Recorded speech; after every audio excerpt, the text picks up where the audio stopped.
नमस्कार, मी सुरेश चिरडे. आपण पाहत आहात महाराष्ट्र 24 न्यूज.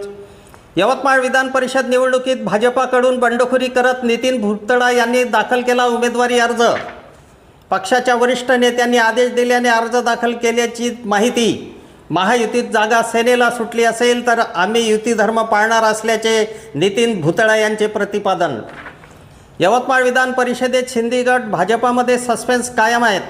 भाजपाचे नितीन भुतडा यांच्या मागे अनेक पदाधिकाऱ्यांसह उमेदवारी अर्ज भरताना नगरसेवक हजर होते. यवतमाळ विधान परिषदेकरिता महायुतीत बंडाचा झेंडा रोवला गेला असून यवतमाळ जिल्हा भाजपाचे समन्वयक नितीन भुतडा यांनी उमेदवारी अर्ज दाखल केला आहे. यवतमाळ स्थानिक स्वराज्य संस्थेत भाजपाचे सर्वाधिक मतदार आहे.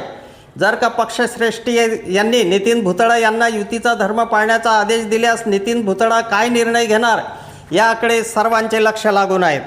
म्हणता येणार नाही. आम्ही भारतीय जनता पार्टीकडून या ठिकाणी अधिकृतरित्या फॉर्म भरलेला आहे. पार्टीचं नेतृत्व ज्या पद्धतीनं निर्देश देईल त्या पुढची वाटचाल आमची त्या पद्धतीची राहील. पक्षाची जे उमेदवारींची यादी जी जाहीर झालेली आहे त्यामध्ये यवतमाळचा उल्लेख नाही आहे. त्यामुळे महायुतीमध्ये ही जागा स्वाभिक्त शिवसेनेकडे सुटली असताना भाजपची उमेदवारी कशी? उमेदवाऱ्या ज्या जाहीर झाल्या आहे, ज्यांना उमेदवारी देण्यात आली भारतीय जनता पार्टीकडून त्यांच्या उमेदवाऱ्या त्या ठिकाणी जाहीर करण्यात आलेल्या आहे. या ठिकाणी भारतीय जनता पार्टी, शिवसेना आणि राष्ट्रवादी काँग्रेस अशा पद्धतीची आमची महायुती आहे.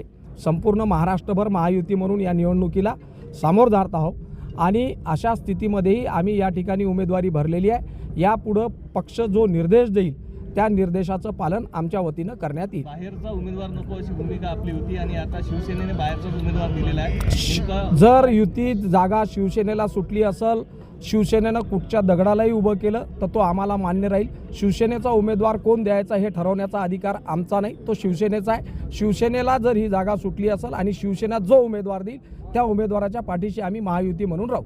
काल तुमची जी भूमिका होती त्या भूमिकेमध्ये तुम्ही सांगितलं की बाहेरचा उमेदवार शक्यतो नसावा, जिल्ह्याच्या विकासाच्या संदर्भानं विचार करणारा उमेदवार असावा. अशातच दुष्यंत चतुर्वेदींनी सुद्धा शिवसेनेकडून उमेदवारी अर्ज दाखल केलेला आहे. ते माझं एक वैयक्तिक मत होतं, परंतु शेवटी ही जागा शिवसेनेला जर सुटली आणि शिवसेना जो उमेदवार ठरवल, शेवटी महायुती झाल्याच्या नंतर जी पार्टीच्या वाट्यामध्ये जागा गेली आहे त्या पार्टीला उमेदवार ठरवण्याचा परिपूर्ण अधिकार त्या ठिकाणी आहे. जी पार्टीची त्यांच्या भूमिका राहील, जो उमेदवार जर त्यांचा अधिकृतरित्या महायुतीचा उमेदवार म्हणून पुढे येईल त्याच्या पाठीशी आम्ही राहू. शेवटी महायुती म्हटल्याच्या नंतर कुठंतरी 19-20 होत असते आणि त्यामुळं तसा जर विचार केला तर 17 जागेपैकी किमान 16 जागी हा भारतीय जनता पार्टी हाच त्या ठिकाणी मोठ्या भूमिकेमध्ये आहे.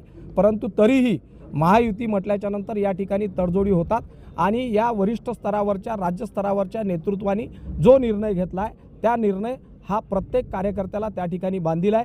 मी भारतीय जनता पार्टीचा समर्पित कार्यकर्ता असून भारतीय जनता पार्टी जो निर्णय घेईल तो निर्णय मला या ठिकाणी मान्य राहील.